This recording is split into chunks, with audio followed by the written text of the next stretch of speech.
escribir algoritmos que corran siempre. No podemos escribir un algoritmo que a veces sí y a veces no.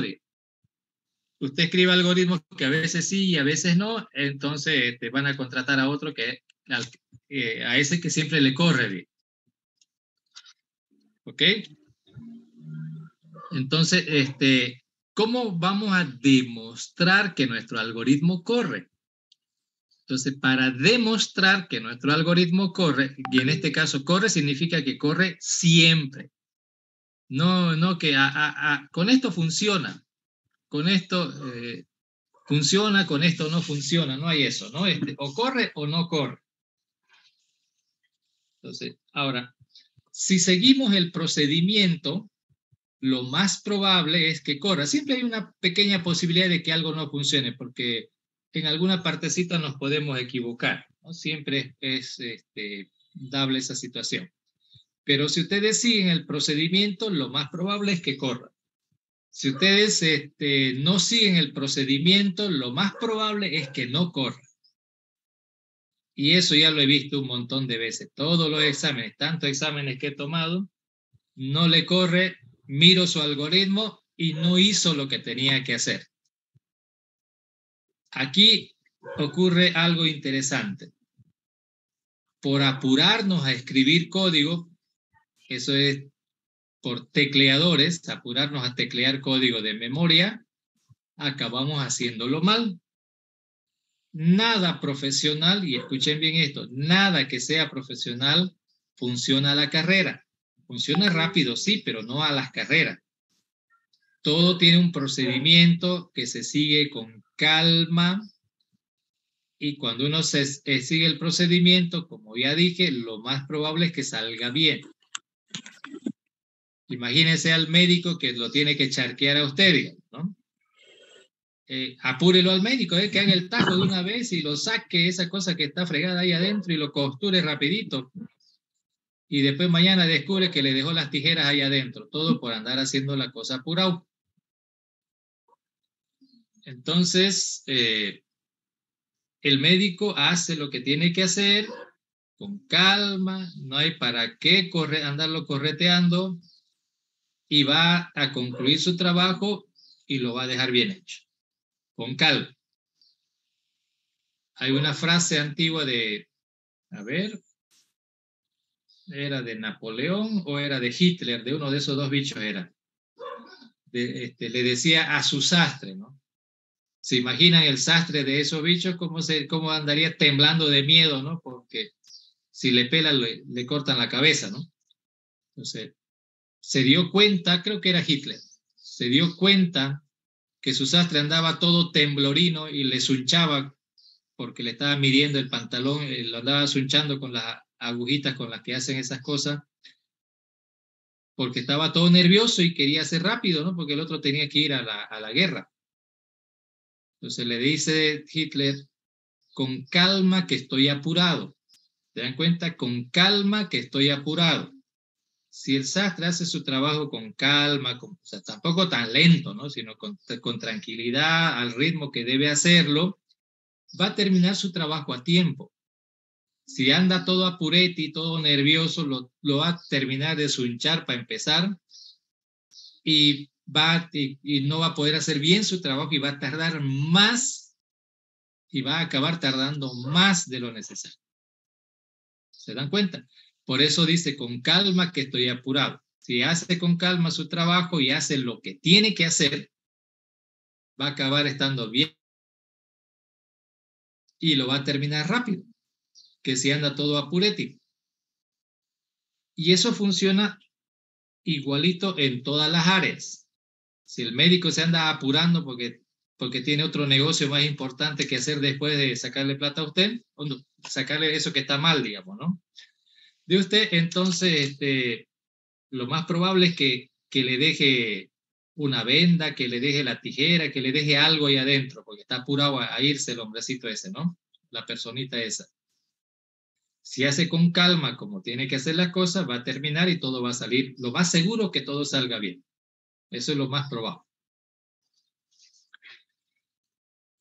Y también, como se aplica con los médicos, se aplica con todos. aplica con todos. Entonces, en la ciudad había un edificio que estaba a medio construir, le dieron a un ingeniero que lo termine de construir y este lo estaba haciendo apurado, y si hubiera seguido el procedimiento que él sabía que había que hacer, lo más probable es que haya terminado el edificio bien. Lamentablemente lo hizo apurado, no siguió los procedimientos establecidos y se le cayó el edificio encima, no solo de él, sino de otras personas más que estaban trabajando ahí. Entonces, esas son las muestras de cuando no se hace el trabajo como se tiene que hacer. Acaba saliendo mal. O sea, es muy probable que salga. A veces sale bien, a veces sale. No es que salga bien, a veces sale. A veces sale. El problema de este coleguita, porque no solamente era un ingeniero civil, sino también era profesor de la universidad. Yo lo conocí al señor este. Charlé alguna vez con él. De paso fue el que construyó los primeros módulos de la Gabriel y los primeros edificios de esta ciudad. De paso, ¿no? Eso fue lo que descubrí cuando logré charlar con él. El problema, me decían los otros colegas con él, es que al haber tenido tanta experiencia en construir edificios, esa era su experiencia de este colega, lamentablemente ocurrió lo que suele suceder en estos casos. Se saltó el procedimiento y pasó lo que pasó. Lo he visto pasar demasiadas veces también en la carrera. Al final tienen que hacer un proyecto de grado, pero quieren hacerlo todo a la apurada, se ponen a teclear el código. Y no, hay toda una parte que hay que hacer análisis, hay que diseñar. Parece moroso, pero cuando analizan, diseñan y de último se sientan a programar, acaban rápido. Un semestre es suficiente para hacer un proyecto de grado. Pero no, el compañero se cree capo de experto en tecleadera y se pone a teclear. Teclea, teclea, teclea. Acá, terminó el semestre y no llegó hasta más que hasta la mitad. ¿Por qué no terminó? Porque esa tecleadera se da cuenta más adelante que no sirve y hay que borrar y hay que hacer de nuevo. No sirve, hay que borrar, hacer de nuevo. No sirve, hay que borrar, hay que hacer de nuevo. Y al final pasa un año y no termina y acaba pensando, pucha, mejor hubiera hecho un seminario de grado. Entonces, esos son los compañeros que le dicen hay que hacer seminario de grado porque se tarda harto haciendo un proyecto. Justamente eso. Y si usted le pregunta a ese compañero, ¿usted siguió el procedimiento para hacer un proyecto de grado? ¿Hizo el paso 1, el paso 2, el paso 3, como está escrito por ahí? Le va a decir, no, para mí el paso 1 era teclear, el 2 teclear, el 3 teclear, el 4 teclear, y el último paso, el enésimo paso era escribir. Por eso le salió mal, pues compañero. Menos mal que no estaba haciendo un edificio porque se le hubiera caído encima. Se le hubiera caído encima el edificio. O si el edificio tenía que entregarse en 6 meses y lo está entregando en 1 año y medio, mal negocio. Es un año de sueldos que está pagando, porque el material no va a entrar ni más ni menos, simplemente en sueldos de gente que va a pagar de más. Y ese edificio va a estar costando más caro. Va a ser como edificio para entidad pública, ¿no? Así, caro.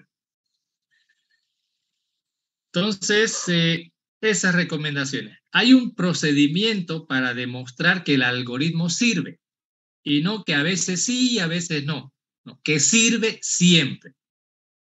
Y ese es el que vamos a aprender justo en este momento. Está basado en el principio de inducción completa, por eso se los he repasado, ¿no?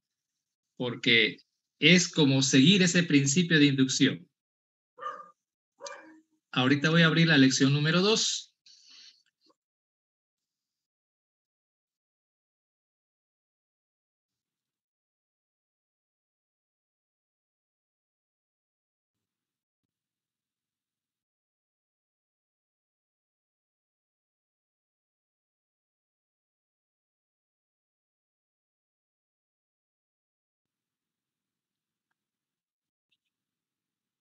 Enseguida ya lo tengo, ahorita les comparto para continuar con el tema.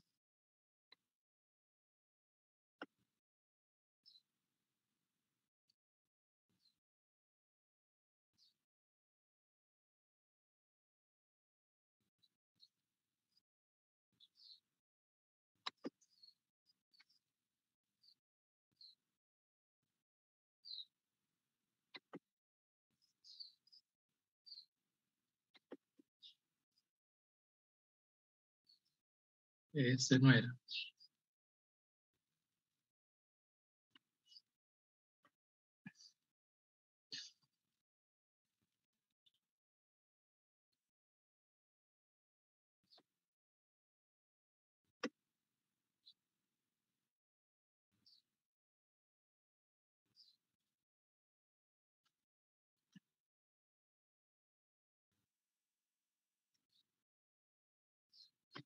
Este es. Ahora sí. Recursión. Recuerden, es una técnica para escribir algoritmos basado en el principio de inducción completa. Usamos un fundamento matemático como base para escribir algoritmos. Si sirve para demostrar teoremas, también sirve para escribir algoritmos y consecuentemente estamos demostrando, mientras lo escribimos, estamos demostrando que ese algoritmo sirve siempre.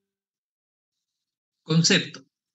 Se dice que un proceso, recuerden que esto es para hacer algoritmos, ¿no es cierto? Y un algoritmo se expresa en un proceso. Entonces, se dice que un proceso es recursivo si entre las instrucciones que tiene ese proceso hay una que es una llamada a ese mismo proceso. Ahí está el ejemplo.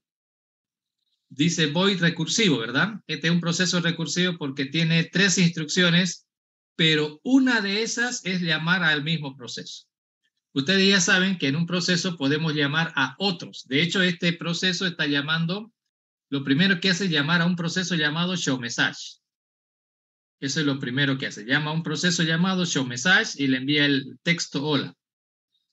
Luego llama a otro proceso llamado recursivo, que en realidad no es otro proceso, sino es este mismo. O sea que, así como puedo llamar a cualquier proceso, también puedo llamar a el mismo proceso que estoy haciendo. Entonces, cuando ocurre esto, se está haciendo una especie de ciclo, porque vean ustedes, cuando entra a recursivo, va a mostrar un mensaje en la pantalla de hola. Cuando le dé OK en ese mensaje, ¿qué hace esto? Vuelve a llamar de nuevo. Miren, ustedes hagan seguimiento a esto. Vuelve a entrar de nuevo. A ver, esperemos un ratengo. Tan, tan y tan. Entra por acá, ¿no es cierto? Muestra el mensaje y aquí se genera el ciclo. Aquí es donde da las vueltas, ¿no? Va a dar vuelta por aquí y otra vez y otra vez y otra vez. Se genera un ciclo. Va a entrar de nuevo y de nuevo. Ahora, si le hacen un seguimiento a este algoritmo, es infinito. Se va a colgar porque no va a terminar nunca. Como ven, muestra el mensaje de hola y vuelve a entrar de nuevo al proceso, que muestra hola, vuelve a entrar al proceso, que muestra hola, y así hasta el infinito y más allá. Este algoritmo jamás va a mostrar el mensaje chau y por lo tanto nunca va a llegar al final del proceso. Ahora, pero este es un algoritmo recursivo, solo que por el concepto nada más, es recursivo. Tiene una instrucción que hace que llame al mismo proceso. Si se llama a sí mismo, entonces es recursivo. Pero como notarán con este ejemplo, esto no termina nunca, entonces no va a acabar jamás, se va a colgar. En realidad, lo que hacen con un while o un for, un repeat, se cuelga. Aquí no se cuelga nunca. Esto que parece que se va a colgar, en realidad va a abortar. Va a llegar un punto en el que va a abortar el algoritmo. Se aborta el proceso y aborta el programa también. Eso tiene de bueno si quiere, no se cuelga, aborta antes de colgarse. Pero bueno, esa es una falla de la que hay que cuidarnos. No podemos hacer que el algoritmo se convierta en un bucle infinito. Y por eso es que vamos a aplicar el principio de inducción completa.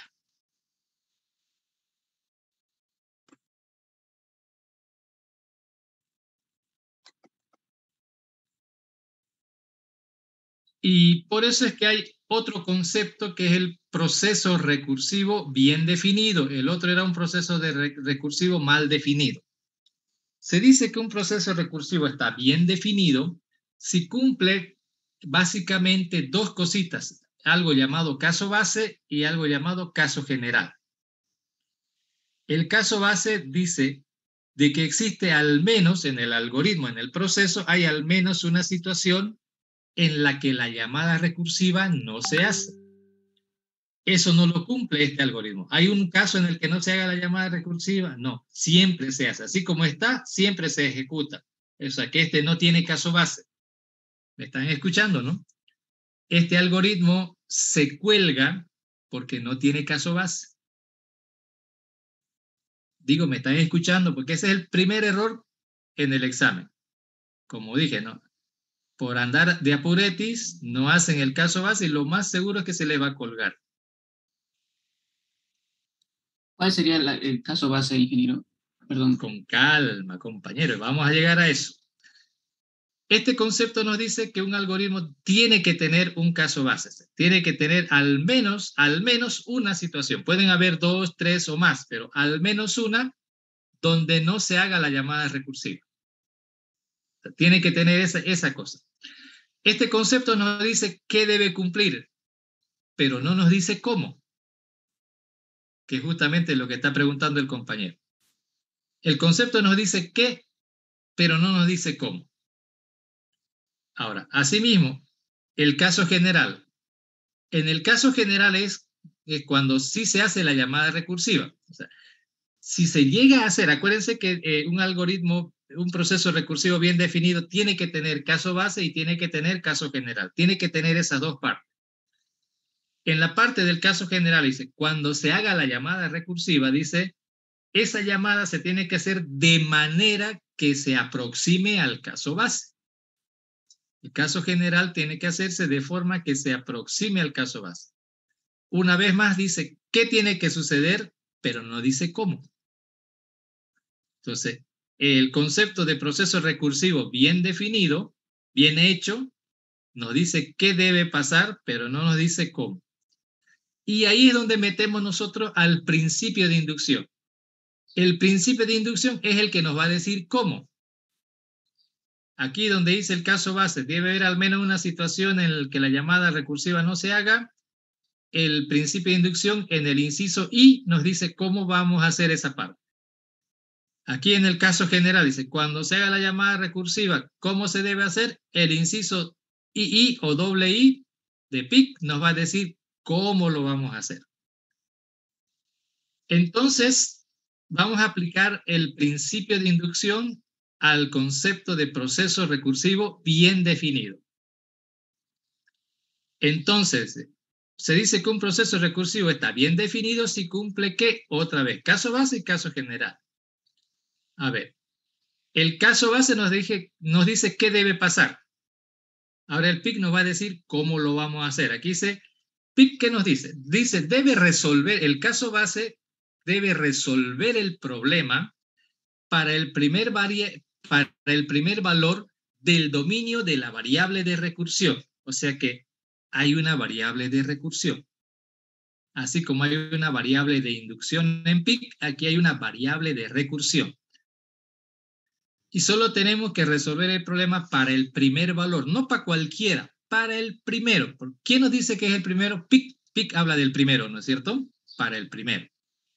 Ahora, en el caso general, dice, una vez donde dice el qué, ahora PIC nos dice cómo. Ahora, en el caso general nosotros tenemos que hacer es, suponga, ¿se acuerdan eso de hipótesis, no? Suponga que ya hay un proceso que hace lo mismo que quiere hacer. A usted le dan, haga un algoritmo para tal cosa. Ahora, imagínese mentalmente, piense, hay un proceso que hace eso mismo. Como cuando daban examen de Progra 1, ¿no? El profe le hacía la pregunta en el laboratorio y usted sacaba su flacito con 500 algoritmos y usted decía, ojalá esté entre esos 500 el que pregunta el profe, ¿no? Ahora, en la teoría le dice, hágalo, compañero. Imagínese, no saque el flash con 500 algoritmos, ¿no? Imagínese que ya hay un algoritmo que hace exactamente lo mismo que le están pidiendo que haga. Imagíneselo. ¿Ya? Ahorita, cierren los ojos y piensen, me han dado un algoritmo que hacer y yo me tengo que pensar, ya está hecho. Esa es la belleza de esta técnica. Imagínense que ya está hecho ese algoritmo. Pero, hay un pero aquí, ¿no? Ese algoritmo funciona para un dato menos. No lo hace todo, casi todo. Hace para uno menos. Pero igual, digamos, ya que el algoritmo me lo haga casi todo, ya pues me queda una cosita por finalizar. Entonces, llame a ese algoritmo, dice, llámelo. Él le va a resolver casi todo menos uno. Y luego usted complete lo que falta. Ese datito que falta por procesar, hágalo usted manualmente. Y ya está resuelto su problema. Eso es aplicando el PIC al proceso recursivo. Pero tiene que tener dos partes. Cuando se saltan una y se saltan uno, no sé cómo, como dije antes, hay todo para hacer bien las cosas, pero siempre hay un compañero, bueno, más de un compañero que se esfuerza en hacerlo mal. Igual, ¿no? Se ha sabido de dentistas que por no seguir el procedimiento se le murió y todo. Después dice uno, ¿cómo puede ser que por una sacada de muela se muera la gente? Y se muere. Y los parientes lo demandan al médico. Ya les he dicho, no sigan el procedimiento, alguien puede morir con eso. Le ha pasado en este pueblo a un colega, muy buena gente, se le cayó el edificio encima. Ha pasado con hartos dentistas, ojalá hubiera sido uno. En construcción he sabido solo de un caso en toda mi vida, pero de dentista harto he escuchado. Hace 2 años fue la última vez que escuché que la doñita se murió. Y vean ustedes la historia de la doñita. Ella había ido a una posta sanitaria que da el servicio de dentista y le dijeron que no le podían hacer, que tenían que hacer varias... le contaron el procedimiento que tenían que seguir, pero a la doñita le dolía. Se fue a otro, le dijo lo mismo. Se fue a otro dentista, le dijo lo mismo, pero ella estaba apurada. Hasta que pilló uno que le dio el gusto, no siguió el procedimiento y la doñita se murió. Y la doñita se murió. Como dije, hay un procedimiento, lo seguimos y lo más seguro es que salga bien. Y si por si acaso sale mal, hay que ver de quién es la culpa. En este caso, una parte de la culpa era del médico porque él tenía que seguir el procedimiento y no lo siguió. La otra parte era de la doñita que estaba apurada. Ella era diabética, por un lado, significa que su herida no iba a sanar rápido, iba a sangrar harto, y por otro lado, la doñita no le dijo al médico que tenía, ¿cómo le llaman? Alergia, y eso también para ustedes. Algunos de nosotros tenemos alergia. Por eso es que el médico siempre pregunta antes de inyectarnos lidocaína y todas esas caínas por ahí. O incluso para inyectarle algunos antibióticos. Si usted es alérgico y le inyectan, es muy probable que se vaya a morir, ¿no? No es que se va a enfermar, se va a morir. Eso le pasó a la doñita esta, se murió porque era alérgica y no le dijo al médico. Ahora, el médico, aunque el paciente puede que nunca haya ido antes, entonces no sabe. Uno no sabe. Estoy seguro que muchos de ustedes no saben si son alérgicos a un tipo de caínas o alérgico de repente a algún antibiótico. No lo saben porque nunca les ha tocado que le den. Por eso hay un procedimiento. El médico, cuando no sabe, tiene que pincharle en el brazo una gotita o menos y esperar unos 5 minutos para ver si hay alguna reacción. Si hay, entonces le va a decir, él va a tener que buscar otra forma de hacer la cosa. ¿Me entiende? Ese es el procedimiento. Pero cuando uno es apurete, dice, nah, casi nadie le pasa esas cosas. Y justo le pasó que la doñita sí era alérgica. Y ya no le dio tiempo de... Y peor todavía, como estaba tan apurete, la despachó, no esperó a veces el procedimiento dice tiene que esperar después de la operación un ratito para ver si hay alguna reacción y poder atenderlo a tiempo. No, la doñita estaba apurada de irse a su casa. En su casa fue y se murió. Y ahí ya no había tiempo. Entonces, en la vida real, todo lo profesional tiene un procedimiento a seguir. Lo seguimos, lo más seguro es que salga bien. Parece largo, a veces parece, no, pucha, son tantas cosas, pero les diré, en la realidad no es tan largo. Cuando les toque hacer su proyecto de grado, si ustedes siguen el procedimiento, en un semestre lo van a terminar. Dedíquense a teclear código, en 2 años no lo van a terminar, se los aseguro. Entonces, mi trabajo es decirles cuál es el procedimiento. El profesor que le enseñó medicina a ese médico, a esos médicos, porque fueron más de uno los que mataron a su paciente, lo enseñaron bien. Ahora, que el sujeto no lo siga, ya es asunto personalísimo de él y del cliente, ¿no? Bueno, aquí está el procedimiento. Son 5 pasos que hay que seguir. Al principio los van a ir anotando. Paso 0, paso 1, paso 2, paso 3, paso 4. Paso 0, paso 1, paso 2, paso 3, paso 4. Ya al finalizar ya no tienen que anotarlo. Ya su cerebro solito va a funcionar siguiendo el procedimiento. Sáltense el procedimiento, lo más seguro es que salga mal. Por eso en el examen le digo, primero pruebe con estos datos. Son ciertos datos que ya yo tengo idea con los que podría fallar.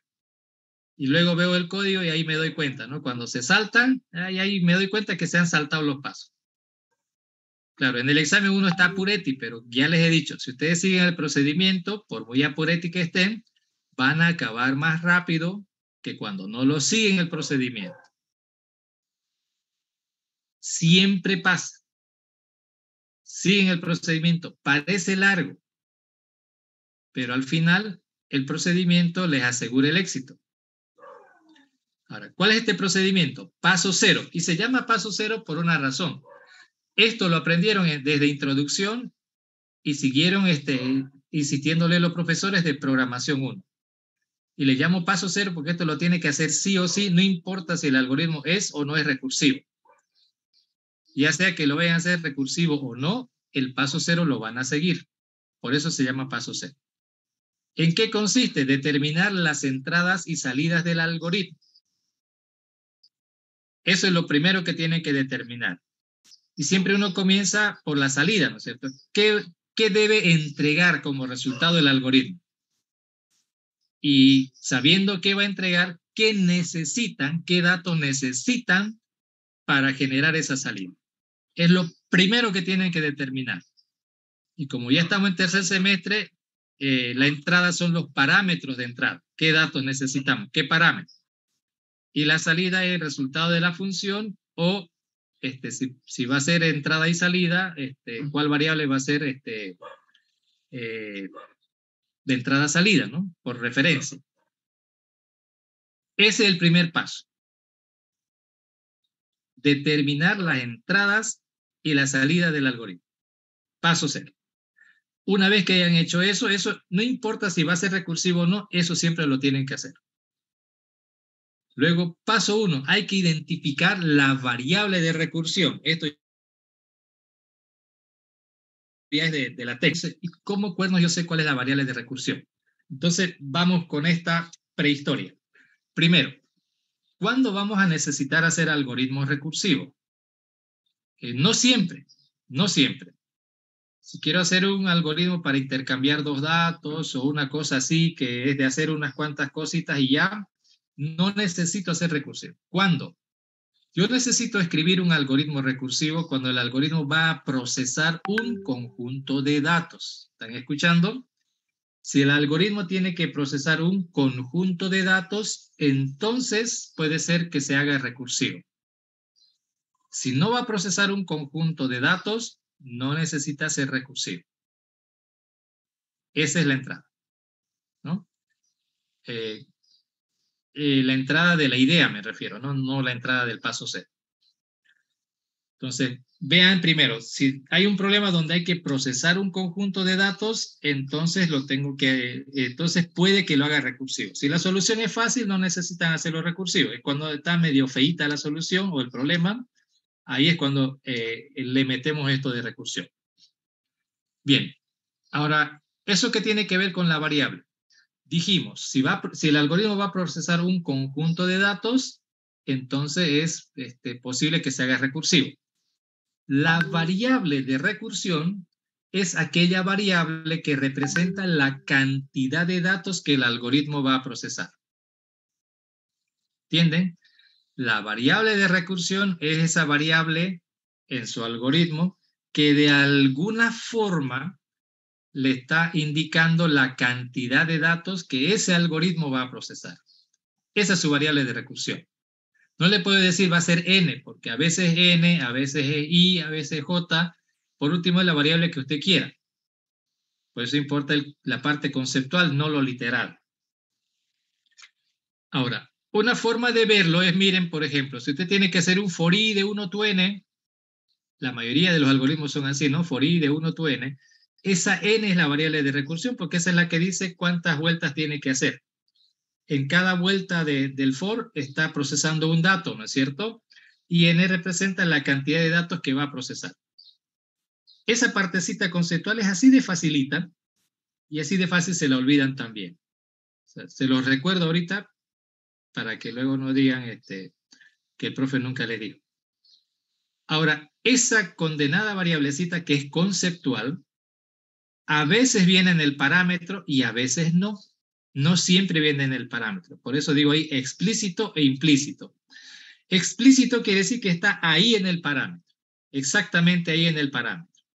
Otras veces, a partir de los datos del parámetro, uno puede calcular esa variable. O sea, es una variable que va a tener un valor, pero previo a hacer un cálculo, pero de todas maneras están los parámetros de entrada. Entonces va a venir explícito y va a venir implícito, de una de las dos maneras. Cuando viene explícito es más fácil, ¿no? Por supuesto. Cuando viene implícito hay que pensar un poquito más nada más.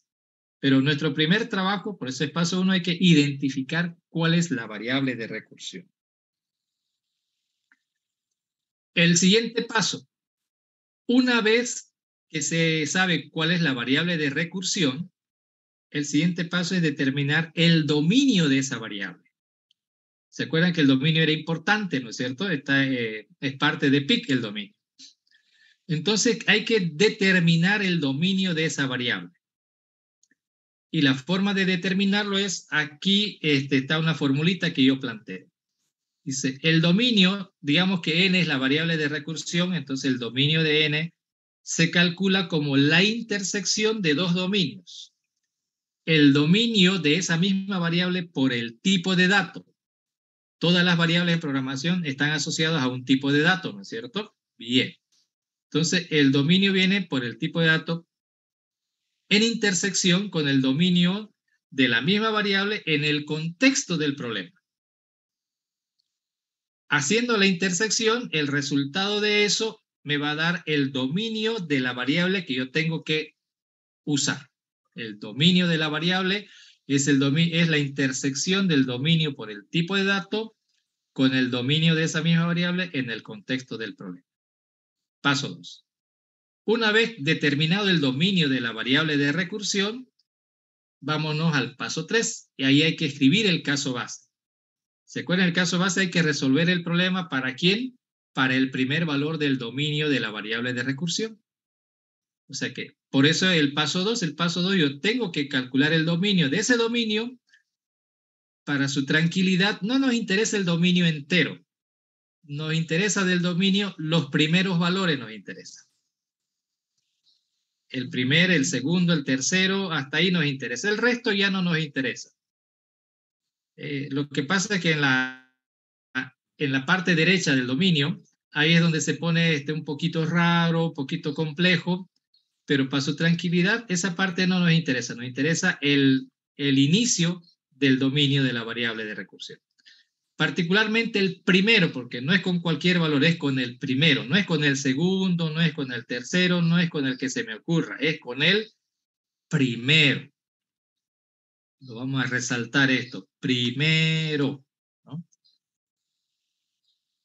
Y ya les adelanto, la mayor parte de las veces cuando usted dice que le corre y viene el profe y no corre, ahí está el problema. se saltaron el caso base. En vez de hacer con el primero, hicieron con el segundo, con el tercero, se lo saltaron al primero. Y el profe trae justo el ejemplo que tiene que ver donde tiene que ver el primero. Y por eso ya no corre. Y por eso no corre. Terminado de resolver el problema para el primer caso, o sea, hay que escribir el algoritmo concreto, solo para ese valor. Eso es lo que hay que hacer en ese punto, resolver el problema, escribir el código que resuelva solo para cuando el conjunto de datos tenga un solo dato nada más. Solo para ese caso. Luego vamos al caso general. Aquí es donde suponemos y hay un proceso que lo hace todo menos uno. En este caso dice, debemos suponer que hace todo menos el último. Quiere decir, procesa. ¿Recuerdan? Vamos a trabajar con algoritmos que procesan n datos, ¿verdad? Un conjunto de n datos. Entonces vamos a suponer que el algoritmo procesa todos los datos menos el último. Ese conjunto de datos hay un primero, segundo y hay un último dato. En programación no hay infinito. Todo es finito. La cantidad de datos es finita. Puede ser 2 millones, pero sigue siendo finito. Entonces, en el caso general, vamos a suponer que ya hay un proceso que lo va a procesar todo menos el último dato. En realidad es menos uno cualquiera. Las recomendaciones pueden ser menos el último o menos el primero. Uno de los dos. Menos. Entonces, vamos a llamar a ese proceso que se supone que lo procesa todo excepto uno, y luego nosotros tenemos que encargarnos de procesar el dato que falta, ya sea el último o ya sea el primero. Casi siempre es el último, pero a veces se puede también con el primero. Y bueno, y esos son los 5 pasos que hay que seguir. Para tener un poquito más claro, vamos a ver un ejemplo.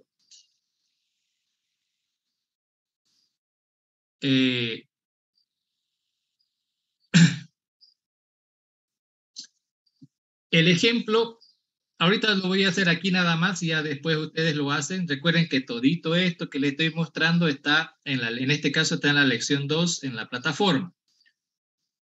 Ahorita no le estoy mostrando en computadora porque seguramente están viéndolo desde un celular y todo. La idea es que ustedes después lo puedan probar. A ver, hay que escribir un algoritmo para calcular la potencia de x elevado a la n. ¿Ya? X elevado a la n. Eso es lo que queremos hacer, ¿de acuerdo? Calcular x elevado a la n. Entonces, ¿cómo podemos hacer un algoritmo para calcular x elevado a la n? Es fácil, ¿no? Puedo hacer un for i de 1 to n y dentro de ese for pongo x igual a x,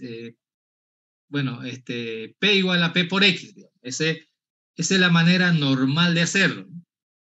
Se llama esa forma de hacer se llama iterativo, el procedimiento iterativo. Ahora hay que hacer un procedimiento recursivo, ¿no? Hay que hacer un procedimiento recursivo. Ahorita vamos a... Ahí está. Aquí lo vamos a hacer.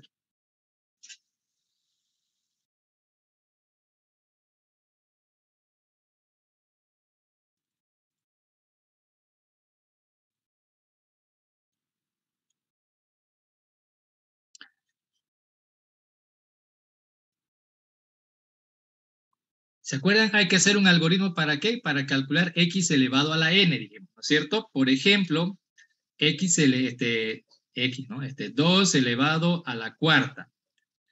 Eso se va a calcular ¿de qué manera?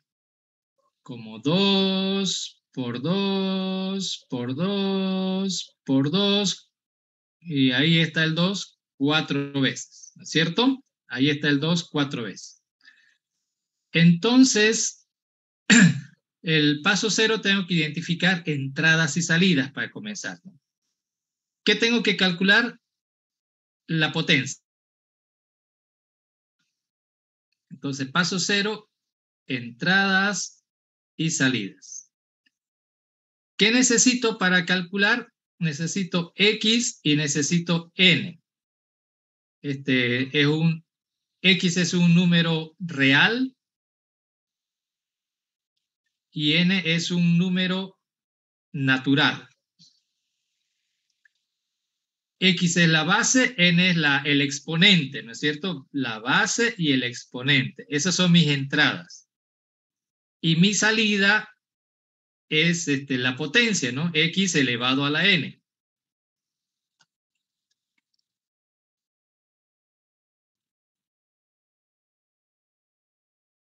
Y ese resultado, como X es la base, X por X por X va a ser un número real.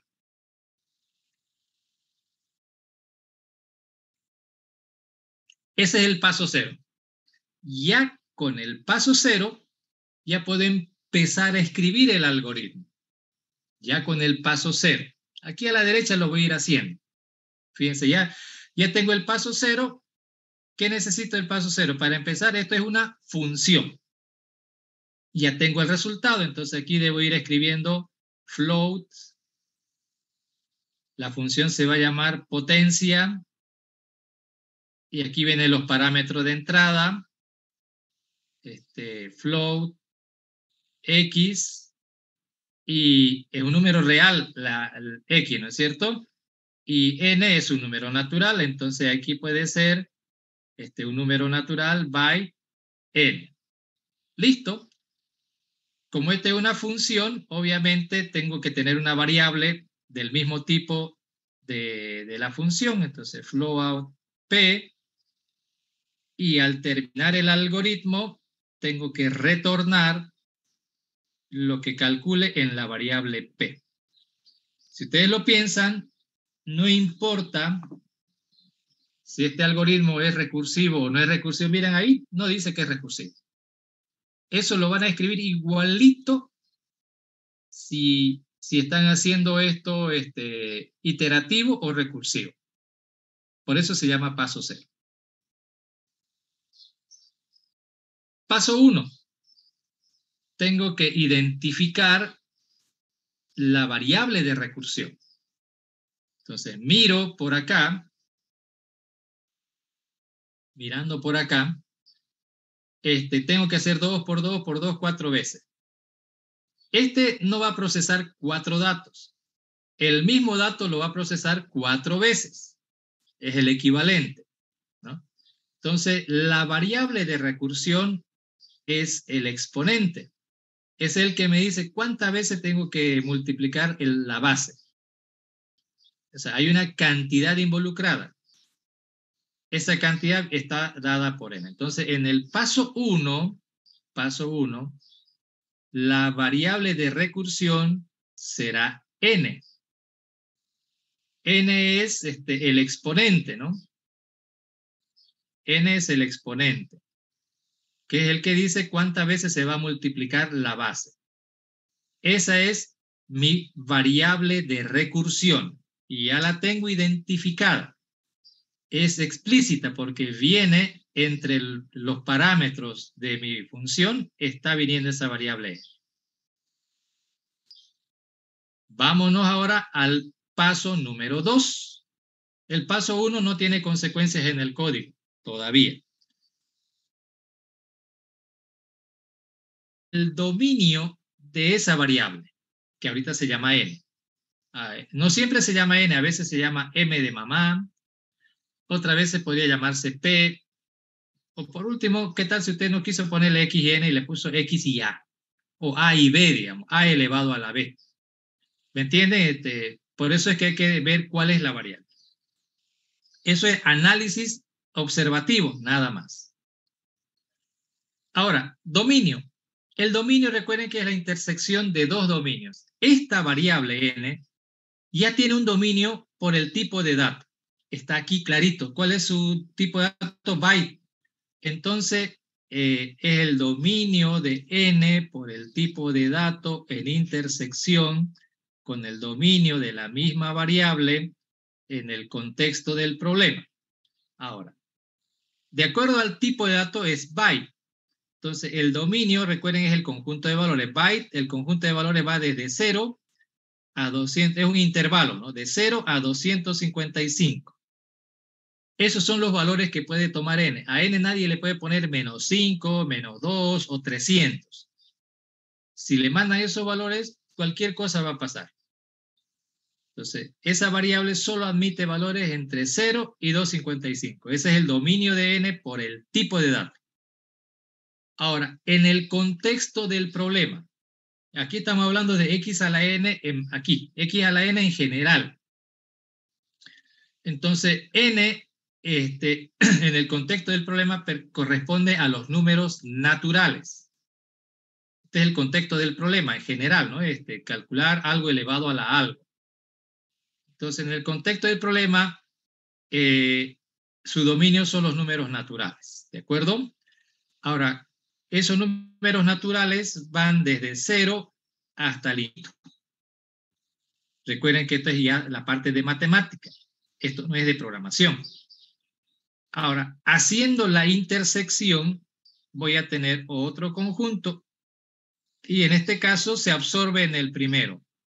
La mayor parte de las veces ocurre esto, pero no siempre. Aquí tienen que tener cuidado.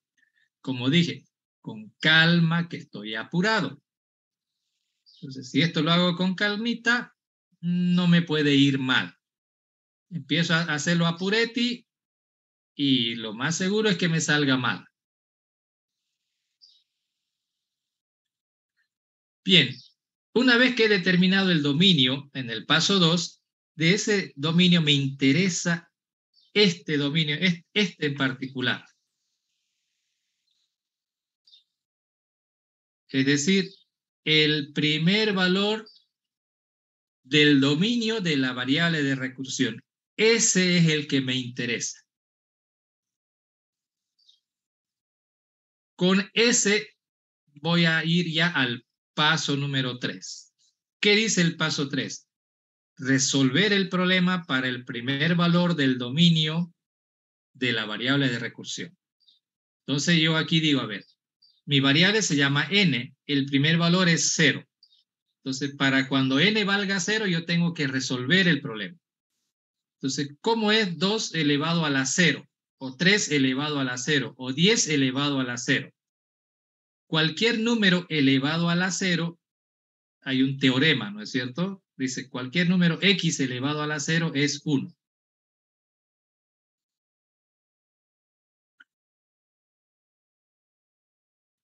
Este es el axioma de orden, así le decía, ¿no? En matemática discreta, el axioma de orden. X elevado a la 0, cualquier número elevado a la 0 es 1. Punto. Ya está. Ahora, ¿cómo lo traduzco esto a código?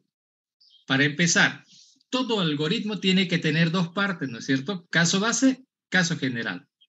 ¿Cómo separo código en dos pedazos? Usando una estructura alternativa. Así separo un código en dos pedazos. Entonces aquí se utiliza una estructura alternativa, pero para toda estructura alternativa yo tengo que poner una condición. ¿Cuál será? Y aquí es donde viene esto de acá. Para el primer valor del dominio. Entonces eso está facilito, digo aquí. Si n es igual a 0, esto es el... Si se cumple eso, que n sea 0, entonces ya tengo aquí la respuesta. O sea, la variable p le voy a poner 1. Listo. Fíjense, hace eso y retorna p, o sea, va a retornar 1. Puede ser 2 a la 0, 10 a la 0, 500 a la 0, 500.237 elevado a la 0. Igual el resultado va a ser 1. Punto. Se acabó. Ya está. Ahora viene el paso número 4. Esto sería aquí con un else. Y esta es la parte del caso general.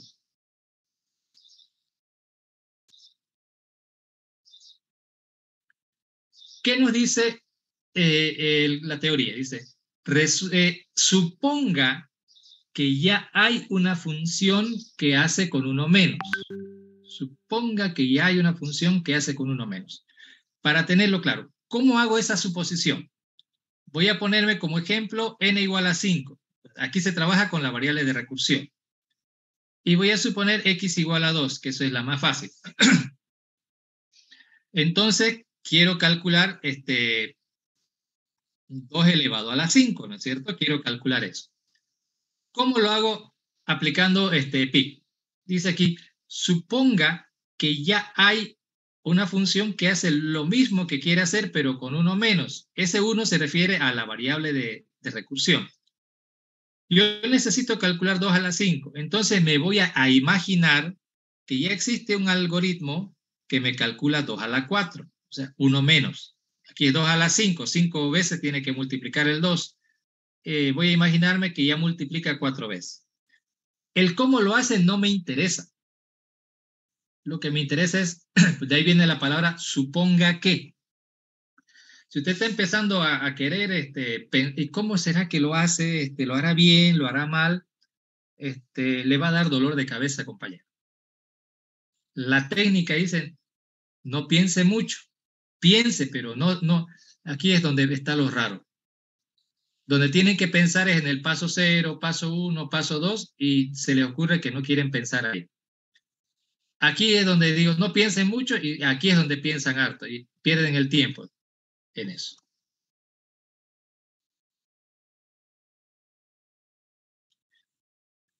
Entonces, ¿cómo es esto? Yo me imagino, y le voy a poner un ejemplo, 2 a la cuarta. Yo me voy a imaginar que ya hay una función que me hace el trabajito. Y a ver, 2 a la quinta, recuerden que es 2 por 2 por 2 por 2 por 2, ¿no es cierto? 5 veces. Pero en este asunto, yo me voy a imaginar que ya hay un algoritmo que hace esto uno menos, o sea, que hace estas multiplicaciones hasta aquí. ¿Me entienden? ¿Y cómo las hace? Esa es la parte en que yo me tengo que olvidar. Ya hay un algoritmo que hace ese trabajo, ese 2 por 2 por 2 y por 2, y me va a dar el resultado. En este caso es 16. Entonces, como yo tengo que calcular 2 a la quinta, este trabajito lo va a hacer algo llamado hipótesis. O sea, voy a llamar a esa función que me va a dar ese resultado. En este ejemplo me va a dar 16. 2 por 2, 4 por 2, 8 por 2, 16. ¿Cómo? Miren acá. En código lo voy a escribir esto que está escrito acá. Tengo esta variable, voy a llamar a esa función, se llama potencia, y quiero que me calcule x, pero no a la n. La regla, y hay una función que hace lo mismo que quiero hacer, pero lo hace con 1 menos. Yo no le puedo decir, hacerme el vivo, decir, calcularle menos a la n. No, no va a funcionar. Hay una regla estricta en eso. Suponga que ya hay un proceso que hace lo que usted quiere hacer, y la regla es, lo hace con 1 menos. Lo hace con 1 menos. Yo quiero calcular 2 a la 5, calcula 2 a la 4. En general, debo calcular x a la n, calcula x a la n menos 1. Listo, ya está. ¿Cómo lo hace? Usted no se preocupe. Él dice que sabe hacerlo y listo, pues hagamos que corra. ¿Me entiende? Me imagino que me están dando el 2 y el 5 por acá, entonces él me va a hacer 2 a la 4. Supongo, me imagino que ya hay un proceso que hace, en este caso, una función que hace el trabajo y lo uso esa función. La llamo a la función. Haga usted su trabajo que se supone que hace. Listo, ya está. La hipótesis me va a dar este resultado con este ejemplo.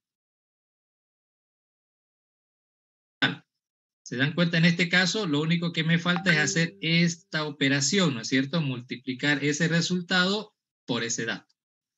Entonces acá hago eso. Voy a multiplicar el resultado que tengo de esa función por, no le van a poner 2, ¿no?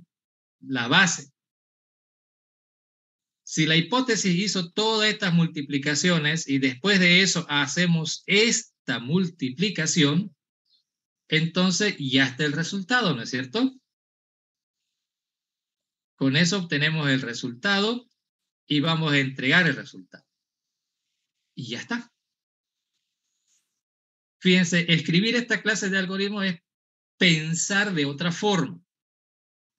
Y para eso está este procedimiento. Lo hago aquí en papel y esa idea la traduzco a código. Fíjense, estoy escribiendo en el código tal como estoy escribiendo en papel. Claro que en papel lo hago con un ejemplo. Y aquí ya lo hago en genérico. Ahora voy a probar este algoritmo. Ya lo probé aquí con 5. Lo voy a probar con 2 elevado a la 10. ¿De acuerdo? Entonces vean, aquí en X llega el 2 y en N llega 10, ¿no es cierto? Bien. ¿Qué hace el algoritmo? Verifica, ¿10 es igual a 0? Obviamente que no. Como no, se va a saltar al else. En el else, ¿qué hace? Va a llamar a la función que calcule 2 a la 9. Entonces, esa función me va a calcular 2 a la 9. 2 a la 9 es 512, ¿no es cierto? Todingo Mundo sabe eso, ¿verdad? 2 a la 9 es 512. Bien, aquí a mí no me interesa cómo lo hace. Él dice que lo hace, entonces lo hace. Como cuando uno va y compra una hamburguesa, ¿no? A la esquina. Quiere una hamburguesa con papa, sin papa, con ensalada, sin ensalada, uno lo define, ¿no? Pero usted no le está diciendo, a ver, ¿y cómo será que lo prepara? A ver, para empezar no va a ver cómo lo prepara la hamburguesa. Cómo la cocina sí, pero no cómo la prepara. Eso lo hace Fridosa, ¿no? Allá en su fábrica. Entonces, no, uno no va hasta la fábrica a ver cómo lo prepara. No, se supone que está bien. Uno asume, ¿no es cierto? Uno dice, pucha, ¿de dónde? Ah, de eso. Ah, bueno, es una empresa que se dedica a hacer eso y se supone que lo hace bien. Entonces llamamos a Fridosa, nos da la hamburguesita y ahora nos toca a nosotros hacer la última parte, ponerlo en el sartén. Y después del sartén al pan. Y ya está listo, ¿no es cierto? Entonces, no es que va a ir hasta Sofía a ir a la fábrica, ir a donde hacen la hamburguesa. Si va pensando por ahí, vaya, ¿y de dónde vino la carne? Después se va a ir al matadero para ver cómo matan a la vaca. Después del matadero se va a querer ir a la granja, no es la granja, ¿no? Se va a ir a donde están criando las vacas. Después o sea, no va a terminar nunca, compañero, si quiere averiguar cómo se hace cada cosa. Por eso se dice hipótesis. Suponga que hay una función que hace lo mismo. Y cuando se dice que hace lo mismo, tiene los mismos parámetros. ¿Qué quiero hacer? Calcular la potencia. ¿Qué me estoy imaginando? Que hay una función que calcula potencia. ¿Me entienden? Que hace lo mismo que quiero hacer. Solo que lo hace con uno menos, nada más. Entonces, por eso es que yo no le puedo decir hágalo x a la n, no. 1 menos, n menos 1. Si a mí me dan 10, él hace 9. Por eso el ejemplo, yo quiero 2 a la 10, la hipótesis me va a devolver 512 porque eso es 2 a la 9. ¿Cómo lo calcula? No estoy aquí para preguntarme eso. Es hipótesis. Y hay eso que lo hace, entonces lo ocupo. Y listo, ya está. Ya me calculó. Ahora, ese 512 se va a multiplicar por ¿cuánto? Por 2. Y eso me va a dar 1024. Y va a retornar 1024. ¿Está correcto? Todos sabemos que 2 a la 10 es 1024. Y ahí está el resultado. Estoy demostrando el resultado por PIC también, ¿no? Usando PIC. He construido el algoritmo usando el principio de inducción y he demostrado que el algoritmo corre usando el principio de inducción. ¿Ok? Esos son los 5 pasos a seguir y hay que seguirlos. Y si lo siguen, lo más probable es que salga bien. ¿Ok? Aquí falta una partecita en la función potencia que es la precondición. No la he puesto aquí, por ahora, digamos, ¿no? Pero porque esa la ponen igual si es recursivo o no. Pero por ahora lo dejaremos acá. ¿Listo? Bien, ya hemos visto cuál es el procedimiento y hemos visto ahora un ejemplo de cómo se aplica el procedimiento para escribir un algoritmo recursivo. Entonces, eso es toda la base teórica. De aquí en adelante solo hay que seguir el procedimiento y empezar a hacer ejercicio, ejercicio, ejercicio. Tenemos 5 semanas para hacer puro ejercicio de programación con solo esa técnica. Dicho eso, a partir de hoy hasta que terminemos este tema, para ustedes no existe while, no existe for, no existe repeat. ¿Me entienden? Así va a ser más fácil la cosa. Borren de su memoria el while, el for, el repeat. No existe para ustedes esa estructura de control repetitiva. No hay. Ahora, desde ahí, ¿cómo resuelven? ¿No es cierto? Es con esta técnica nada más. Esta parte también está, creo, ¿no? En la lección. No está en la diapositiva, pero está en la lección. Y de hecho, este es el resultado, ¿no? Esto mismo, n igual a 0, P1, else y esto de acá.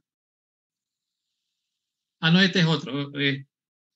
Esta es otra solución. Ustedes ya saben, ¿no? Para un problema hay un montón de soluciones. Esa otra, por ahorita, vamos a ver esa solución más adelante. Está de aquí a 2 semanas que vamos a ver esa otra solución. Por ahorita, con esta nos quedamos. Bueno, aquí quedamos el día de hoy. No se olviden las lecciones estas, todo lo que está en la diapositiva ya está en la plataforma. El cronograma ya está en la plataforma. El plan de estudios, perdón, no es el plan de estudios, ¿no? El programa analítico ya está en la plataforma también, para que lo vayan revisando. Y el programa, ese es el plan de estudios, el cronograma, ahí cada día de clases, qué lecciones vamos a avanzar, eso también está ahí en el cronograma, para por si se falta, ya sabe que debería buscar. El resto, lo que no está en la plataforma son los ejercicios que vamos a ir resolviendo, los que vamos a ir haciendo el martes en el aula y los jueves en el laboratorio. Bien, sáquenle un screenshot si quieren y luego lo prueban, ¿no? En su máquina. Elizabeth, ¿qué dice?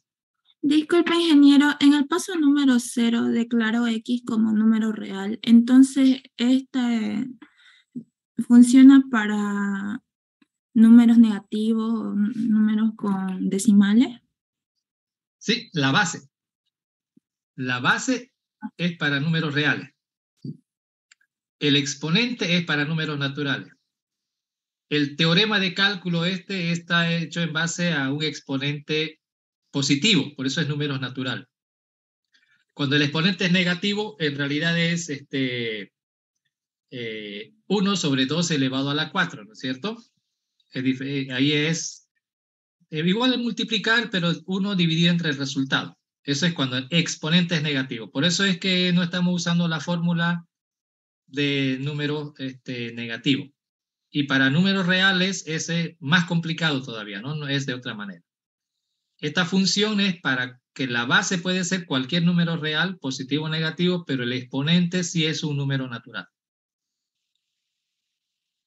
El exponente, no se confundan el exponente con la base, ¿ok?